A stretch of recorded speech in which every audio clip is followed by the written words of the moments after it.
আজকের গন্তব্যস্থল মান্দা উপজেলা। মান্দা উপজেলার বেশ কিছু দর্শনীয় স্থান আজ ভ্রমণ করব। মেঠোপথ বেয়ে যাচ্ছি মান্দার পথে। দুই পাশে সবুজের সমারোহ, কৃষিক্ষেত, রয়েছে ধানের আবাদ। সব কিছুই যেন সবুজ শ্যামল প্রকৃতি ধরা দিয়েছে আমাদের সামনে। দেখতেই পাচ্ছেন আপনারা, আঁকাবাঁকা পথ বেয়ে আমরা চলেছি মান্দার উপজেলার পথে। এখন এটা বাগমারার দামনাস বাজার অতিক্রম করছি।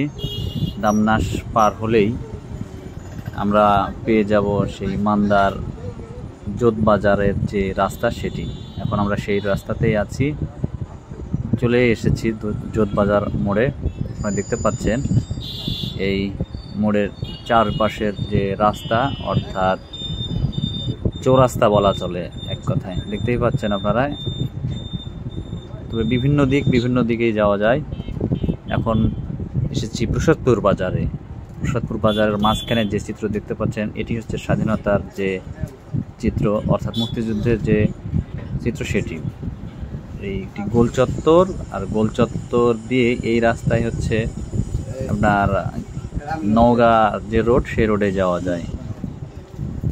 পাশেই রয়েছে মান্দা উপজেলা পরিষদের পাশ দিয়েই আমরা, অর্থাৎ আমি আসা শুরু করলাম। আস্তে আস্তে এই যে জয় বাংলার মোড় দেখছেন, জয় বাংলার মোড় হয়ে আসছি এবার কেশর রোড, অর্থাৎ রাজশাহী রোড, নওগাঁ রাজশাহী রোড।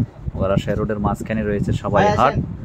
এই সবাইহাটের যে ব্রিজ, সেই ব্রিজে উঠবো এবার।